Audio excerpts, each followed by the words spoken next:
Madam अपनी film के बारे में कुछ बताइए। देखिए, सब कुछ यहाँ पूछेंगे या फिर अंदर? मैडम कुछ तो बताइए, आपकी फिल्म का बेस क्या है मैडम? तारीफ है मैडम, ये आपके सब्जेक्ट क्या है मैम आपकी फिल्म का? प्लीज कुछ तो बताइए मैम प्लीज। मुझे आने में कोई देरी तो नहीं हुई? नहीं बिल्कुल नहीं, लेकिन वैसे भी जब भी आप आती हैं वही सही टाइम होता है। आइए प्लीज आइए।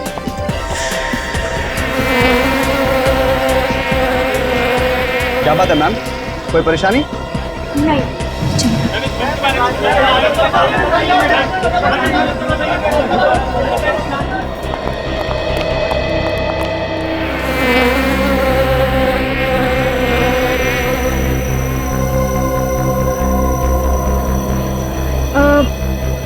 तुमने ये आवाज सुनी?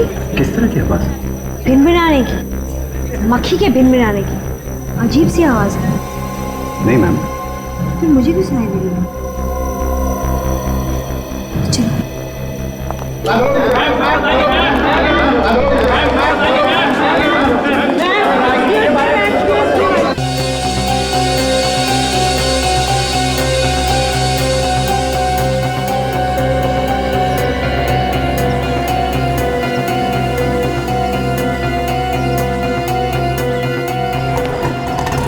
यार एक मिनट, आपकी हिम्मत कैसी हुई हमारी बालकनी में रोज गंदा पानी फेंकने की? सब मैं तो बस प्लांट्स को पानी दे रहा था, लगता है गलती से आपकी बालकनी में पानी आ गया है। गलती एक दिन होती है, रोज रोज नहीं होती है। भाई साहब माफ कर दीजिए। माफी की बात ही नहीं है, कल से वो प्लांट्स वहाँ पर नहीं चाहिए। अरे कैसी बात कर रहे हो भाई साहब? प्लांट्स को अगर बालकनी में नहीं रखूंगा तो क्या अपने सर पर लेकर घूमूंगा? एक तो चोरी, ऊपर से सीना चोरी। मैं कल ही बिल्डिंग के सेक्रेटरी से तुम्हारी शिकायत करूंगा। अरे क्या कर लेगा वो? जा बोल दे, जो करना है कर ले जा। Oh my God!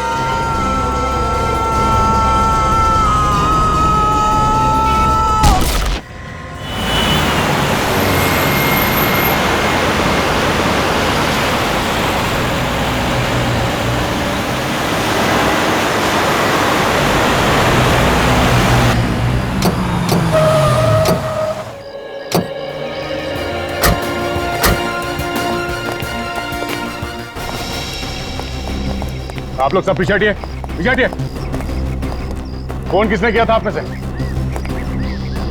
सर मैंने फोन किया था आपको।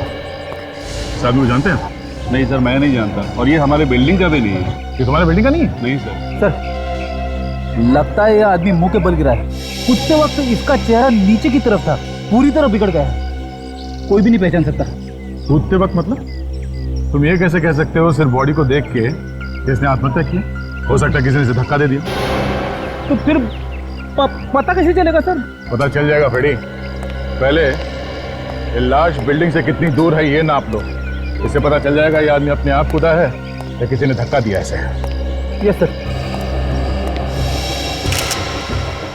इस आदमी को ऊपर से नीचे गिरते हुए देखा था? यस सर, एक्चुअली हमारा इनके साथ झगड़ा हो रहा था। अचानक हमें चीखने चिल्लाने की आवाज आई। जब हम ऊपर देखे, ये चिल्लाता हुआ आदमी नीचे जमीन पे गिर गया। तुमने भी देखा इस आदमी को ऊपर से नीचे गिरते हुए? हाँ साहब देखो, जेब में कुछ भी नहीं है, खाली है। 22 फीट 9 इंच बिल्डिंग से लाश तक की दूरी है। 22 फीट 9 इंच। तो लगता नहीं है फ्रेडी इस आदमी ने आत्महत्या की है। अगर इसने आत्महत्या की होती तो लाश बिल्डिंग के पास गिरी होती। मैं ज्यादातर जब लोग धक्का देते हैं तो लाश ऐसे बिल्डिंग से दूर गिरती है।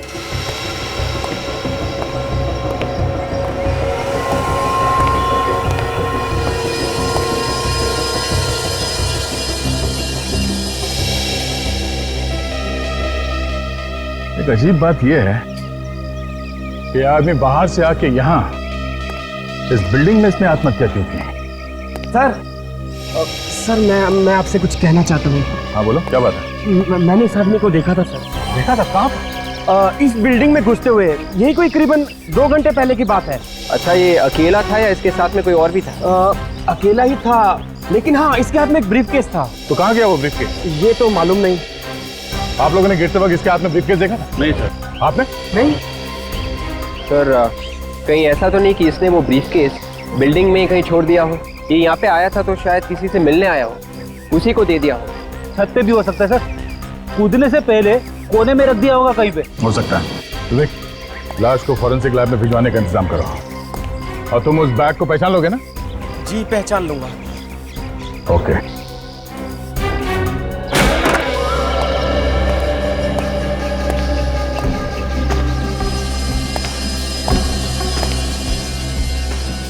यहाँ पे तो ये ग्रिल लगा हुआ है।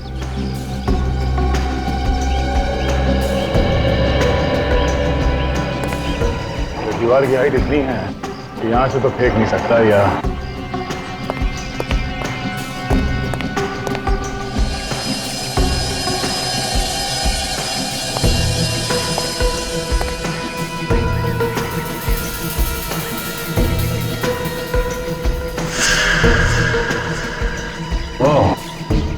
खून लगा हुआ है। शायद यहां से गया वो आदमी। इसका मतलब है वो आदमी अपने आप नहीं खुदा, ये आत्महत्या नहीं है, किसी ने खून किया इस आदमी का। हाँ पूरा छत छान मारा, ब्रिस्केस कहीं भी नहीं है। फिर एक काम करो, एक ही डील डॉल के 2 डमी लेके आओ। 2 डमी? क्यों? फिर मैं देखना चाहता हूँ कि ये जो खून लगा हुआ है यहाँ पे, ये कहाँ से आया। किसी ने उस आदमी को यहाँ से धक्का दिया है या फिर उसे मार के यहां से फेंका गया है।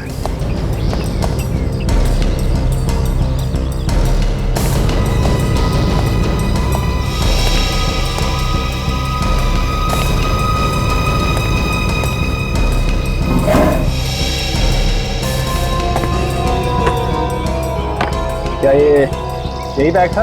हटिए हटिए, पीछे हटिए, सब लोग हटो, पीछे हटो, पीछे हटो।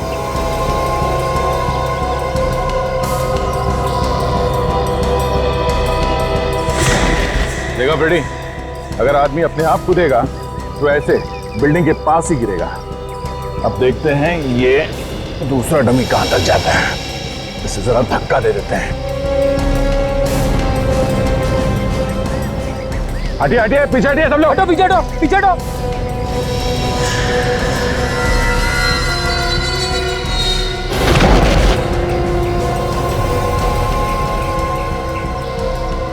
है ना फ्रेडी? ठीक उसी जगह पे ये गिरा है जहां पे वो लाश पड़ी थी। आप बिल्कुल सही हो सर। इस आदमी ने आत्महत्या नहीं की है, इसे किसी ने धक्का दिया है। अबे वो बैग मिल गया है सर, लेकिन टूटा हुआ है सर। इस ब्रीफकेस में जरूर कुछ ऐसा होगा जिसकी वजह से मरने वाले आदमी का झगड़ा हुआ किसी के साथ और उसने उसे धक्का दे दिया। सर कहीं ऐसा तो नहीं कि ब्रीफकेस में कुछ पैसे रखे? हाँ, हो सकते हैं, पैसे हो सकते हैं, कोई बड़े काम की चीज हो सकती है। सर, अगर उसे पैसे ले ही जाने थे तो ब्रीफकेस के साथ ले जाता, लेकिन उसने ऐसा नहीं किया। पैसे तो ले गया लेकिन ब्रीफकेस को तोड़ के फेंक दिया। उस आदमी का दिमाग तो खराब नहीं हुआ है ना सर? फ्रेडी, अगर वो ब्रीफकेस लेके बिल्डिंग से बाहर निकलता तो किसी न किसी को शक हो जाता, इसलिए उसने ब्रीफकेस में से सामान निकाला और फेंक दिया ब्रीफकेस। सर, आगे कुछ दिख गया क्या? हाँ सर, ये देखिए, ये तो किसी ने अपने नाम का स्टिकर लगा रखा है। इस पर लिखा है USHAN, उशन। स्टिकर आधा है। सर इसमें तो कुछ गम जैसा लगा हुआ थी। सर ये भी मिला। ये क्या हो सकता है? ये तो किसी मशीन का पार्ट लगता है। मतलब इस ब्रीफकेस में कोई मशीन रखी हुई थी? तो हो सकता है ये जो नाम लिखा हुआ है, ये ओशन, ये किसी कंपनी का नाम है और इन लेटर से हम कंपनी ढूंढ सकते हैं। हाँ सर, अब हाँ, हम अभी उसी के बारे में बात कर रहे थे सर। हाँ, ओह ठीक है सर, जैसे कुछ पता चलता है हम आपको बता देंगे। ओके सर, या ठीक है। इसी साहब का फोन था दिल्ली से, MMS वाले खूनी के बारे में पूछ रहे थे, कुछ पता चला है या नहीं? इस MMS वाले खूनी ने तो बवाल मचा रखा है हर जगह। इसी साहब बता रहे थे कि दिल्ली में भी इस खूनी ने एक म्यूजिक डायरेक्टर का खून कर दिया है। माय गॉड, पहले एक्टर, फिर सिंगर, अब ये म्यूजिक डायरेक्टर। ये खूनी टीवी और फिल्म वाले लोगों के पीछे पड़ा है क्या? मगर सर, इस MMS का क्या मतलब है? MMS मतलब मौत। खूनी जिसे मारना चाहता है उसका MMS बनाता है। सर ये तो खुला चैलेंज है खून करने का। इसी साहब बता रहे थे कि दिल्ली, चेन्नई के बाद अब उसका निशाना मुंबई है। Ragini MMS? Ragini MMS? Sir इस नाम की एक फिल्म बनी है जो 13 मई को रिलीज हो रही है। एकता कपूर ने इस फिल्म को प्रोड्यूस की है सर। फिर तो हम लोगों को होशियार रहना चाहिए, कहीं खूनी का अगला निशाना एकता कपूर तो नहीं।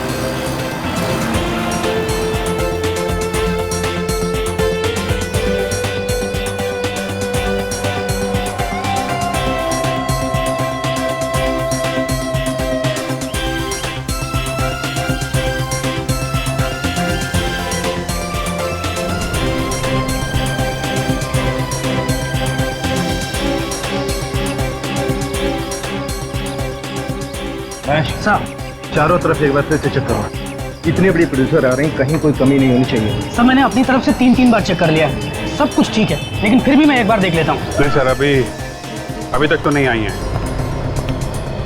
हम लोग वहीं पे हैं सर। Yes sir. वैसे एकता जी को बोल दिया है, थोड़ा होशियार रहने की जरूरत है। जी सर। Yes sir. ओके, मैं फोन कर दूंगा सर। Okay sir.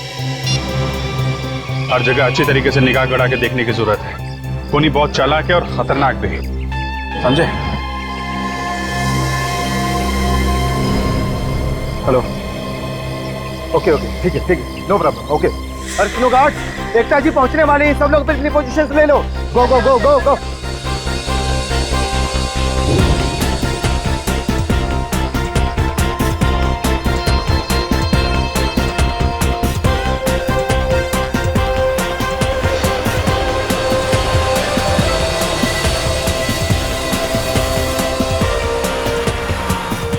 एकता जी के साथ साथ भीड़ पे भी नजर रखो, हैं? अगर कुछ भी गड़बड़ लगे तो उनको एक तरफ ले लेना। ओके?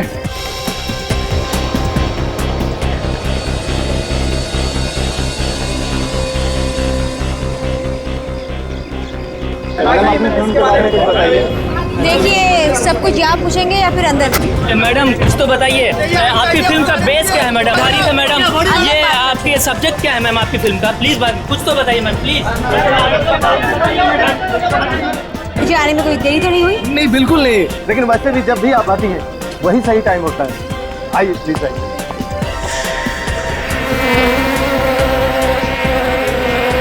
क्या बात है मैम, कोई परेशानी? नहीं।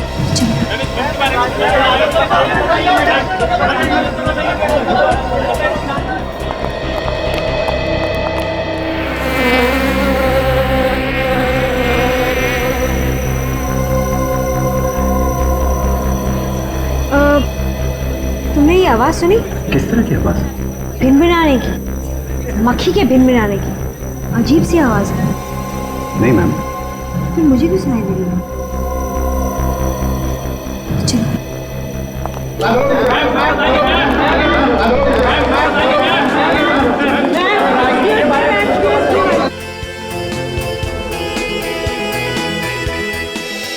Ladies and gentleman, welcome to our show. मैं रागिनी, आप सबकी होस्ट। दोस्तों, आज का शो बहुत ही स्पेशल है आपके लिए और हमारे लिए भी, क्योंकि आज हम सबके बीच है टेलीविजन दुनिया की जानी मानी प्रोड्यूसर, जिनका नाम बच्चों से लेकर बूढ़ों तक की जुबान पर छपा हुआ है। So please welcome miss Ekta Kapoor.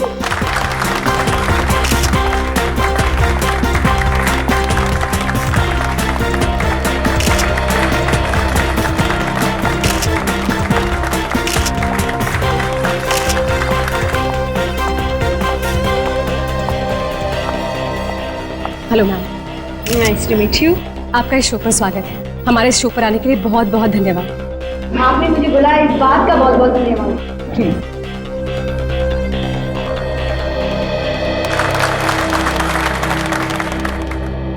एकता जी, आपकी एक नई फिल्म आ रही है, रागिनी एनिमल। बहुत चर्चा है इस फिल्म के बारे में, हमें प्लीज इस फिल्म के बारे में बताइए। इत्तेफाक की बात तो देखिए, आपका नाम भी रागिनी और फिल्म का नाम भी रागिनी होने से। भगवान करे इससे ज्यादा कोई इत्तेफाक ना निकले।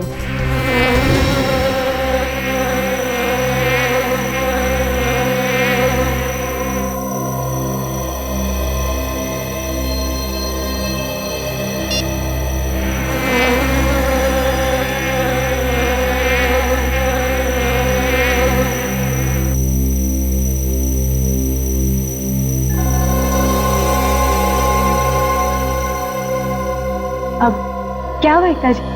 हाँ, कुछ नहीं। आप कुछ पूछ रही थी? आपकी फिल्म के बारे में। बेसिकली ये फिल्म एक लड़का और लड़की की कहानी है जो छुट्टियों के लिए बम्बई के बाहर धानू जाते हैं। दोनों एक वीकेंड साथ स्पेंड करने जाते हैं, लेकिन उन्हें पता नहीं होता कि वहाँ उस घर की खुद की एक कहानी है। वो दो तो जाते हैं अकेले हैं, लेकिन घर में कुछ और ही निकलता है। लड़के ने उस घर में कैमरा लगाए कि लड़की का MMS बनाए। उसे भी नहीं पता होता कि उस घर की कहानी कुछ और ही है, और उन दोनों के साथ साथ एक तीसरा है, और वो सब उस कैमरा में रिकॉर्ड हो रहा है। मतलब कि कैमरा सब कुछ रिकॉर्ड कर लेता है। जी, कैमरा सब कुछ रिकॉर्ड करता है। आपने कहा था कि इसमें 2 से 3 ये कैसे हो गए? उस घर में एक अंदरूनी शक्ति भी है, एक आत्मा, जो दोनों को नहीं पता, लेकिन कैमरा उसे पकड़ लेता है। वाह, हमने सुना है कि आपकी ये फिल्म सच्ची घटना पर आधारित है। देखिए, एक लड़की थी जिसके साथ ये सब हुआ। उसके साथ एक भूतिया किस्सा हुआ, और वो किस्सा मैं दुनिया के सामने लाना चाहती हूँ। उसी से बनी रागिनी MMS। एकता जी, आपकी ये फिल्म किस ऑडियंस को टारगेट करती है? बेसिकली युवा। मैं चाहती हूँ सारे कॉलेजेस की छुट्टियाँ चल रही हैं, लोग अपने डेट्स के साथ, अपने दोस्तों के साथ, सारे यंग लोग जाकर ये फिल्म देखें। एक यंग हॉरर है। तो एकता जी, आपकी ये फिल्म कब रिलीज हो रही है? फ्राइडे द 13th को। कहते हैं शुक्र और राहु एक होते हैं और आत्माओं का डेरा होता है। उसी दिन मैं चाहती हूँ रिलीज हो रागिनी MMS।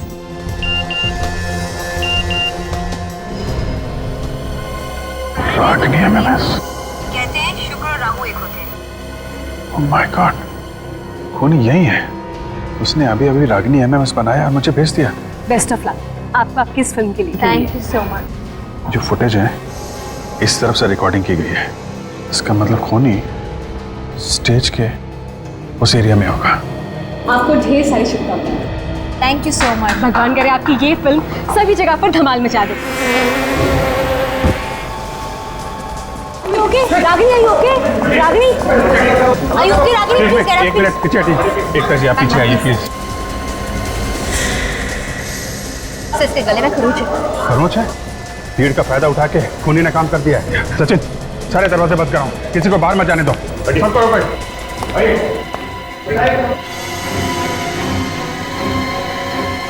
सही बेहोश है। बेहोश है? एम्बुलेंस बुलाओ, हॉस्पिटल पहुंचाओ इसे।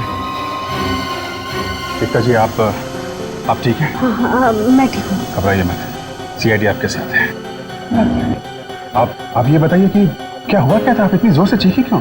मैं यहाँ बैठी थी, इंटरव्यू चल रहा था, और एक अजीब किस्म की आवाज़ मेरे कान तक आई, और उसके बाद पता नहीं कैसी आवाज़ थी? अजीब किस्म की आवाज़ थी, और यही आवाज़ मुझे गेट पर भी सुनाई दी।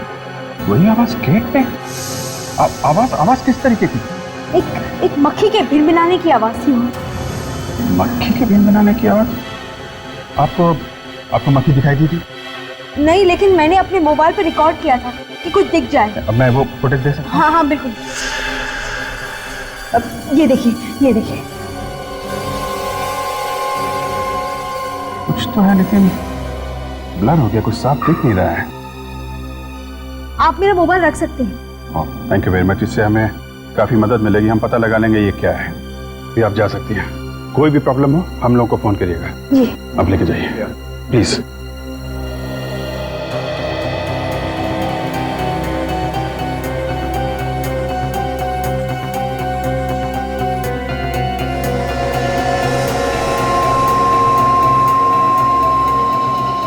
देखो भाई, सब लोग कान खोल के सुन लो। जब तक हमें हमला करने वाले के बारे में पता नहीं चल जाता, कोई भी कहीं नहीं जाएगा, सब यहीं रहेंगे। लेकिन सर, हमने थोड़ी हमला किया है। क्या पता किसने किया? सर, हम कह रहे हैं ना सर। अच्छा, तुमने कहा और हम लोगों ने मान लिया। हाँ? देखिए, आप लोगों के पास जो भी मोबाइल्स या छोटे से छोटे कैमरास हैं, हमें दीजिए, हमें उसे चेक करना होगा। अभी पता चल जाएगा कि हमला किया किसने। लाइए लाइए।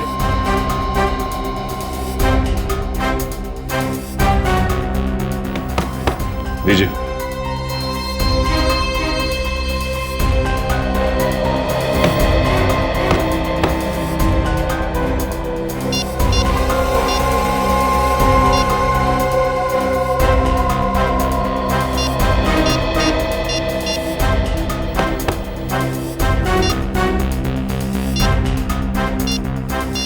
सर इन मोबाइल्स में तो कोई भी ऐसी फुटेज या वीडियो नहीं है जो इस एमएमएस से मिलती जुलती है। वही तो। सर, मैंने सारे कैमरे और इक्विपमेंट्स चेक कर लिया, किसी ने भी कोई छेड़खानी नहीं की थी। ये रागिनी के गले में जो खरोच का निशान था वो कहां से आया? सर मुझे तो लगता है कि ये हमला करने वाला यहाँ से भाग चुका है सर। तूने बाहर जाने के सारे रास्ते बंद करवाए थे? हाँ सर, यहाँ से तो कोई बाहर नहीं जा सकता। एक काम करो, बाहर जाके देखो कुछ बनता है क्या। सर कोई तो यहाँ से बाहर गया है। कौन है वो? सर, एकता जी और उनके बॉडीगार्ड्स के अलावा हमारे गार्ड्स ने किसी को भी बाहर नहीं जाने दिया। अच्छा, कितने गार्ड्स हैं आपके?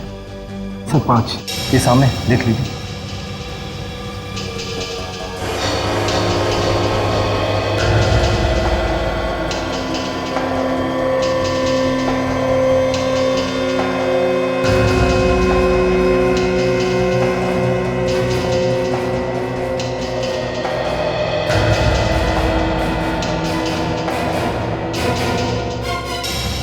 नहीं,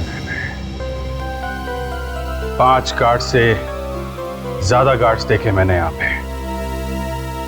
आपके यहाँ पे ये जो शूटिंग चल रही थी ना, उसकी फुटेज दिखाइए हमें। जी सर।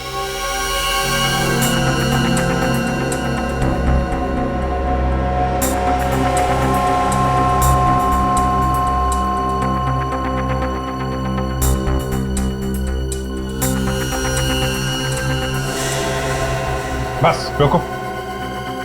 ये क्या है? ये 5 नहीं, 6 गार्ड हैं। लेकिन सर, ये एक गार्ड कहां से आया? ये तो तुम ही बताओ, कहां से आया? सर मैं सच कह रहा हूं, मुझे कुछ नहीं पता कि एक गार्ड कहां से आए।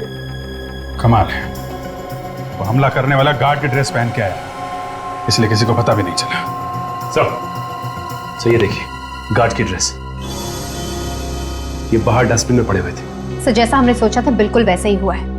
हमला करने वाले ने गार्ड के कपड़ों का इस्तेमाल किया है। पर सर एक बात समझ में नहीं आई कि ये गार्ड के कपड़े उस हमला करने वाले के पास कहां से आए थे। सब पता चल जाएगा सचिन। ये कपड़े हमारे हाथ लग गए हैं ना, ये कपड़े ही हमें उस तक पहुंचाएंगे।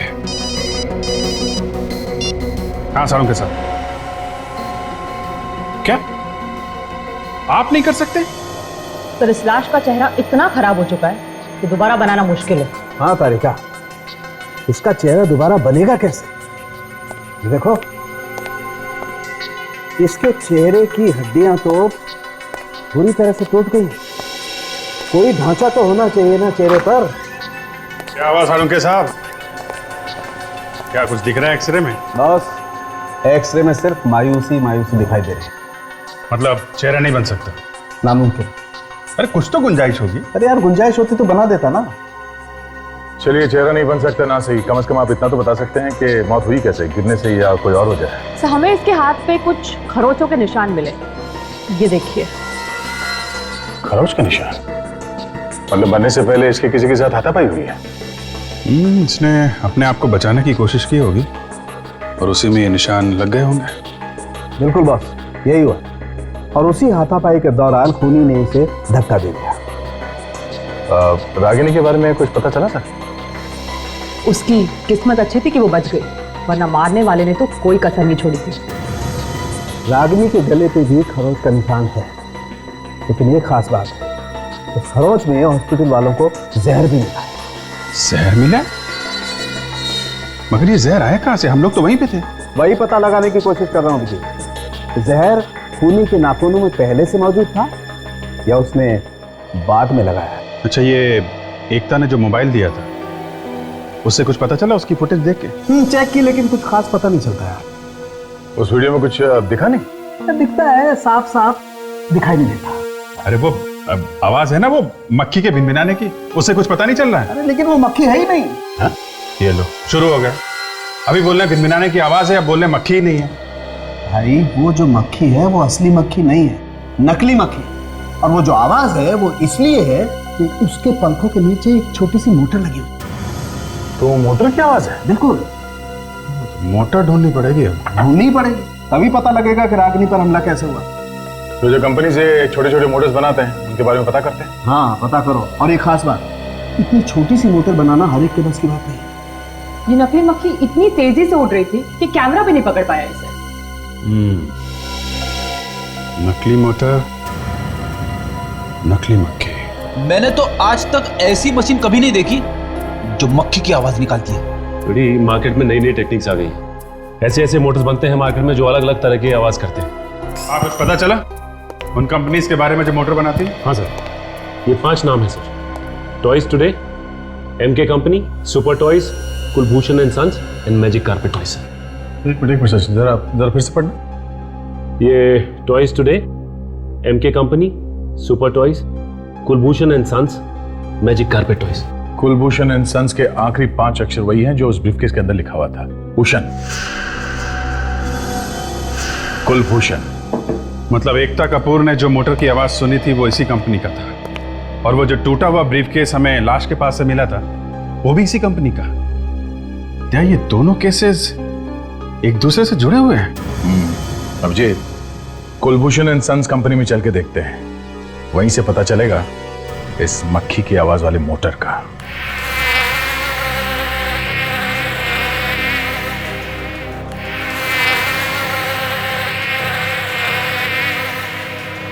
सर इस तरह की आवाज हमारे किसी भी खिलौने में नहीं आती।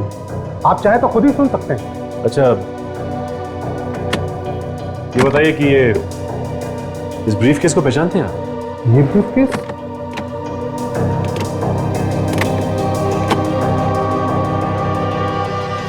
हाँ, ये तो हमारे डैडी का ब्रीफकेस है। जब ये कंपनी शुरू की थी तब उन्होंने ये खरीदा था। आपके पास ये कहाँ से आया? ये एक लाश के पास से मिला है हमें। किसकी लाश? वही पता लगाने की कोशिश कर रहे हैं हम। अच्छा ये बताइए कि ये ब्रीफकेस आपके पिताजी रखते कहाँ थे? किस अलमारी में? ये अलमारी देख सकते हैं? सर जिस आदमी के पास इस अलमारी की चाबी है वो आया नहीं है। कौन है ये आदमी? नीलेश। 2-3 रोज से वो काम पर नहीं आ रहा है। 2-3 दिन से नहीं आ रहा? जरूर कुछ गड़बड़ है। उसका एड्रेस दे सकते हैं आप?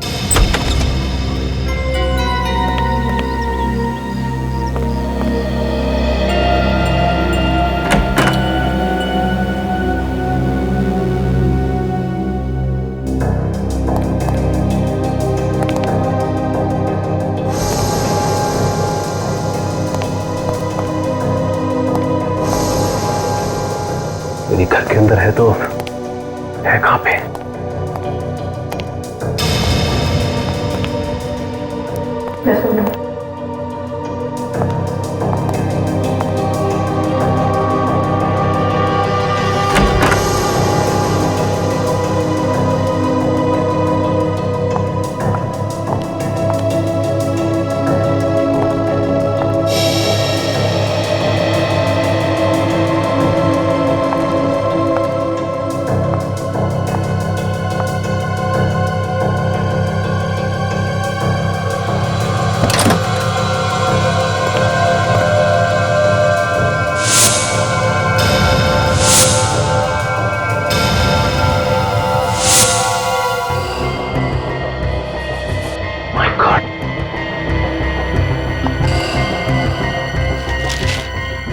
Robotic fly? इसका मतलब यहाँ पे ये सब बनता है? नहीं खजरो, सब कुछ नहीं, सिर्फ ये उड़ने वाली मक्खी, इसी से खून किया जाता है। सीढ़ी इस जहरीले पिन से खून किया जा रहा था, क्योंकि इससे आसानी से काम भी हो जाएगा और किसी को पता भी नहीं चलेगा। इसका मतलब एकता कपूर को इसी रोबोटिक मक्खी की आवाज सुनाई दी थी। हाँ काजी, और तो और उन 3 सेलिब्रिटीज का खून भी इसी से किया गया है। पर इसे चलाते कैसे होंगे? काजल, कुछ ना कुछ तो होना चाहिए। ये देखो, यही है उसका रिमोट। मतलब उन्हीं नीलेश है? हाँ काजल, सारे सबूत तो नीलेश की तरफ इशारा कर रहे हैं। वो ब्रीफकेस भी वही लाया और मोटर बनाने की कंपनी में भी काम करता था। और अब ये जहरीली मक्खी। काजल एक काम करो, आस पड़ोस के लोगों से पूछो नीलेश के बारे में कुछ पता चलता है क्या?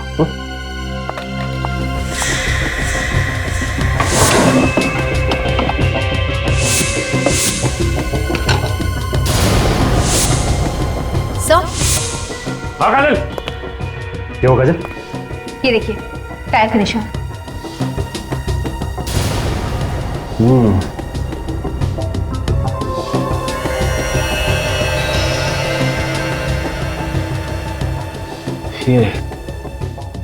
इसका मतलब यहाँ पे गाड़ी खड़ी हुई थी और ये देखो इंजन ऑयल भी गिरा हुआ है। मतलब नीलेश के पास गाड़ी है और शायद गाड़ी से कुछ पता चल जाए।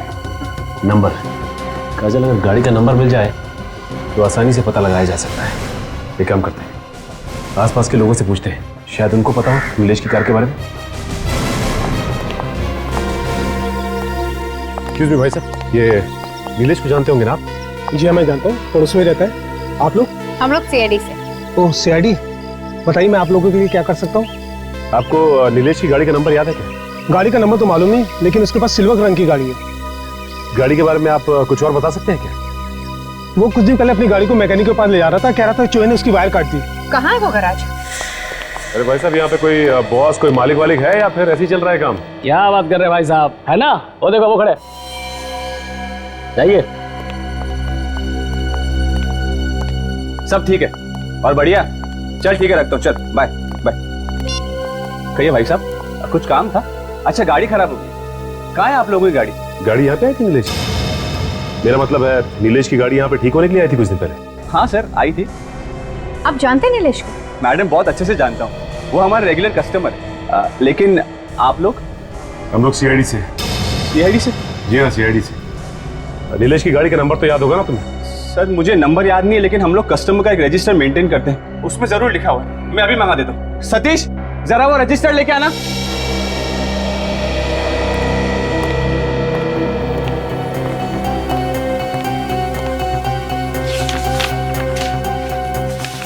हाँ सर, नंबर है MS02 LA3872। वैसे आखिरी बार आपने कब देखा था उसे? मैडम, कुछ 4 दिन पहले। बेचारा बहुत परेशान था। मैंने उससे पूछा कि परेशानी का कारण क्या है, लेकिन उसने मुझे नहीं बताया। परेशान था वो? हाँ सर, फोन पे कुछ बात कर रहा था सर। क्या बात कर रहा था फोन पे? सर कुछ झगड़े की बातें कर रहा था सर। फोन पे झगड़ा हो रहा था? अगर झगड़ा हो रहा था तो तुमने सुना होगा ना, क्या बोल रहा था फोन पे? कह रहा था कि उसका झगड़ा हो गया बांद्रा के किसी इटालियन रेस्टोरेंट में सर, जिसका उद्घाटन बुधवार को हुआ था। थैंक्स। काजल, एक काम करते हैं, बांद्रा के इस इटालियन रेस्टोरेंट में पता करते हैं कि नीलेश का झगड़ा किसके साथ हुआ था। तब तक मैं कंट्रोल रूम में फोन कर देता हूँ नीलेश की कार के बारे में।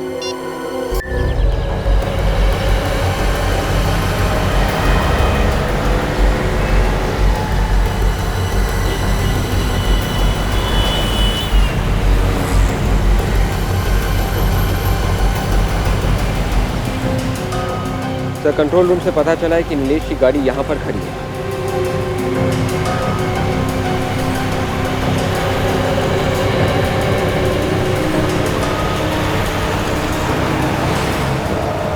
गाड़ी के अंदर तो कुछ नहीं है सर।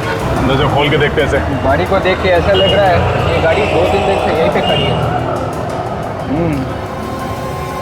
समझ में नहीं आ रहा है, गाड़ी को यहाँ छोड़ के नीलेश गायब कहाँ हो गया? पास में वो बिल्डिंग भी है जिसके छत से वो आदमी नीचे गिर के मारा था। तो वो नीलेश तो नहीं है? जब तक कोई ठोस सबूत मिल नहीं जाता कुछ बोल नहीं सकता।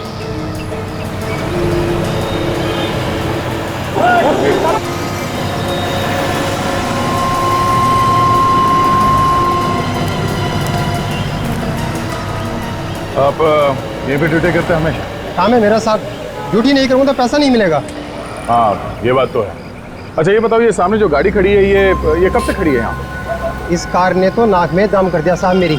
2 दिन हो गए यहाँ पर खड़े खड़े। कौन खड़ी करके गया, कुछ मालूम है? एक आदमी उतरा था साहब, सामने वाली बिल्डिंग में गया था।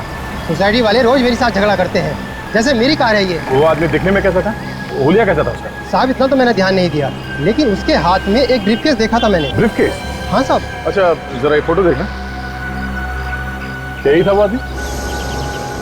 शायद हो भी सकता है, मगर पक्का नहीं कह सकता साहब। मतलब सर, बिल्डिंग से गिरकर मरने वाला आदमी नीलेश ही। एक काम करते हैं, इस गाड़ी में जितने भी उंगलियों के निशान मिलते हैं उन सबको डॉक्टर सालुंके के पास भेजते हैं।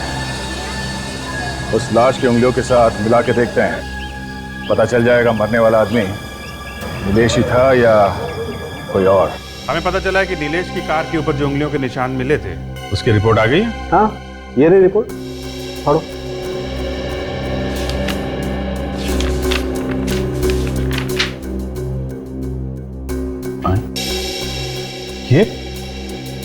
ये कैसे हो सकता है? अब इसमें मैं तो कुछ नहीं कर सकता अभिजीत, रिपोर्ट तुम्हारे सामने। बॉस, स्टीयरिंग व्हील पे इसी आदमी की उंगलियों के निशान है, ये जो उस बिल्डिंग से गिर करके मरा था। तब ये मरा हुआ आदमी नीलेश है? तो वैसे वो बिल्डिंग का वॉचमैन तो कह रहा था कि उसने नीलेश को वहां पे गाड़ी पार्क करते हुए देखा और ये ब्रीफकेस लेके उस बिल्डिंग में चला गया जहां से किसी ने उसे धक्का दे दिया। जिसे हम लोग खूनी समझ रहे थे वो तो 2 दिन पहले ही मर चुका था। मतलब एकता के ऊपर हमला इसने नहीं किया था। खूनी कोई और है दया। हाँ विवेक, क्या पता चला रेस्टोरेंट के बारे में? सारा बैंड्रा छान मारा सर, ऐसा कोई भी रेस्टोरेंट नहीं है जिसका उद्घाटन बुधवार को हुआ था। मगर उस गराज के मैनेजर ने कहा था कि ये नीलेश किसी रेस्टोरेंट के उद्घाटन से आया था। तुमने ठीक तरीके से चेक किया है? हाँ सर, लेकिन एक रेस्टोरेंट है जिसका उद्घाटन बुधवार को होने वाला था, लेकिन अब गुरुवार को हो रहा है। वहां पे तुमने पूछा किसी ने पहचाना इस नीलेश को? नहीं सर, सब लोग ने मना कर दिया, वो नीलेश नाम के किसी भी आदमी को नहीं जानते। तो ये गैरेज का मैनेजर रघु ये हमसे झूठ बोल रहा है, कुछ छुपा रहा है। इसका मुंह खुलवाना पड़ेगा।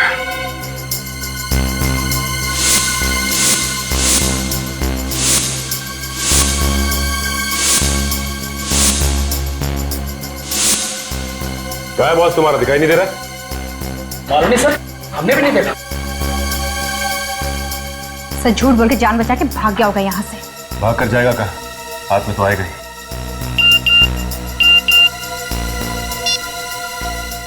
मुझे बचा लो सर, मैं आपके सामने हाथ जोड़ता हूँ। ये मेरा पार्टनर है समीर, सभी खूनों में इसका भी हाथ है। अब डर रहा ये तो रघु है, इस गैराज का मैनेजर। ठीक 15 मिनट बाद ये भगवान को प्यारा हो जाएगा। ओह माय गॉड, ये तो समीर भी खूनी से मिला हुआ है। हाँ सर, वो किसी को कुछ बता ना दे, इसलिए खूनी इसकी जान लेना चाहता है। मतलब इसने समीर को किडनैप किया हुआ है। सर हमारे पास बहुत कम वक्त है, हमें जल्द से जल्द यहाँ पहुँचना होगा, वरना ये रघु समीर का खून कर देगा। हाँ काजल, मैं अभिजीत सर को फोन लगाता हूँ और ये एमएमएस भी भेज देता हूँ उनको। Hello sir.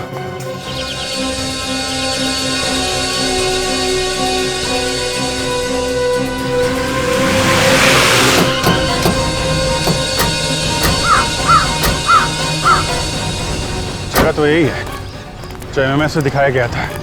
लगता है समीर को यहीं कहीं बांध के रखा होगा। बांध के कहाँ रखा हुआ ये देखना पड़ेगा। वो एमएमएस पे पीछे कुछ था ना उधर। ये भगवान को प्यारा हो जाएगा। जहाँ पे बांध के रखा हुआ है उसके पीछे ये लोगो बना हुआ है। ये लोगो ढूंढते हैं और संभाल के। खूनी बहुत खतरनाक है, कुछ भी गड़बड़ करे ना तो गोली मार देना, लेकिन संभाल के मारना नहीं चाहिए।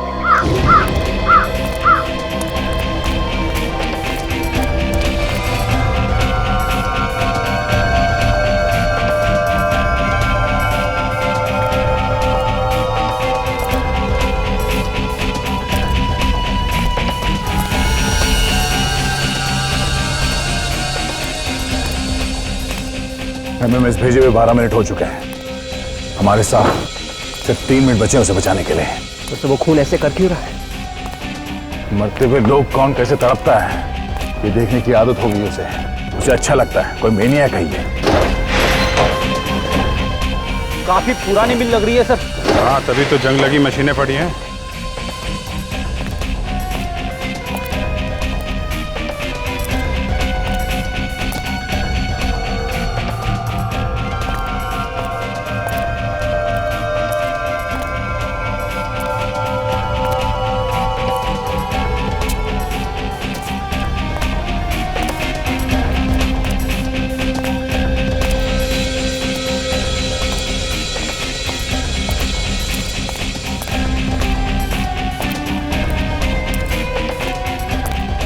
सर वो देखिए लोगों, कहीं पे होना चाहिए। वो लोगों वहां है, इस तरफ इस तरफ।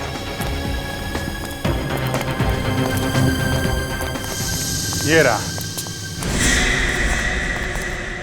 मुझे बचा लो सर, मुझे बचा लो सर, सर मैं हाथ जोड़ता हूँ सर, मुझे बचा लो सर। अच्छा, जब अपने जान पे बनाई है तो रो रहा है। दूसरों की जान लेते समय नहीं सोचा था तूने?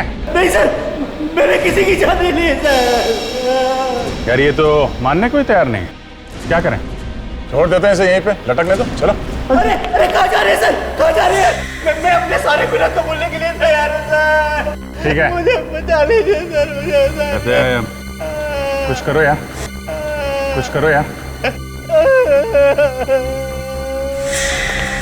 चुप।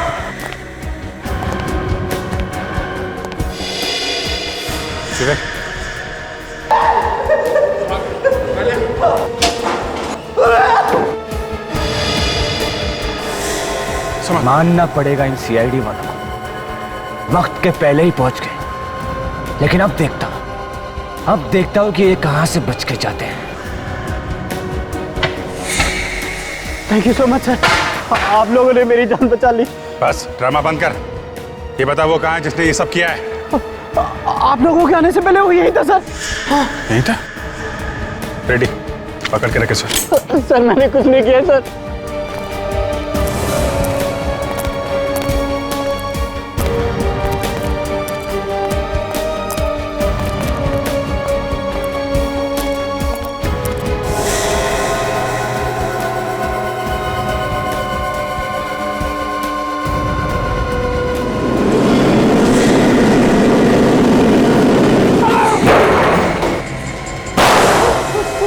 नहीं दे, जिंदा पकड़ना है।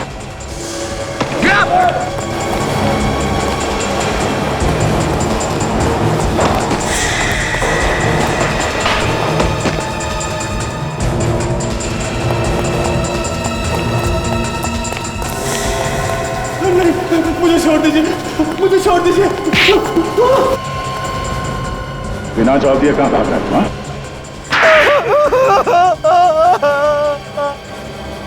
मुझे माफ कर दीजिए सर, मुझे माफ कर दीजिए।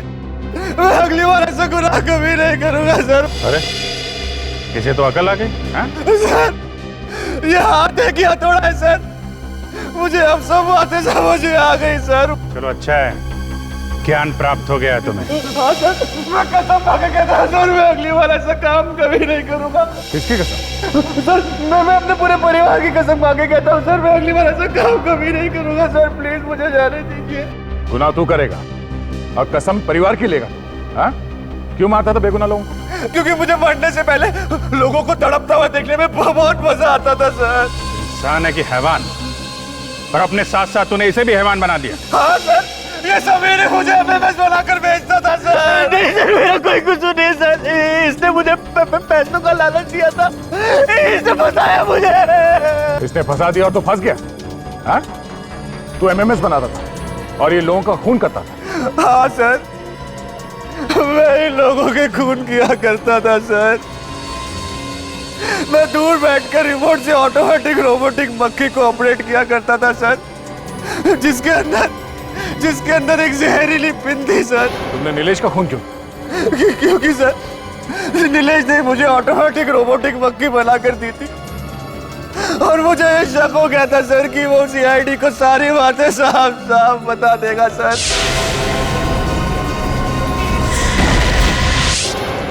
इसके लिए मैंने उसे मार दिया सर। एकता कपूर पे भी तुम्ही ने हमला किया था? जी सर, एकता जी पे भी मैंने हमला किया था सर, लेकिन जब वहां पे बवाल हो गया तो मैं वहां से भाग निकला सर। मुझे माफ कर दीजिए प्लीज सर। 3 खून किए हैं तुम लोगों ने, एक ने मजे के लिए और दूसरे ने पैसों के लिए। अब जिंदगी भर जेल में बैठ के तुम पैसे गिनना और तुम मजे करना, फांसी का ऑर्डर आने तक।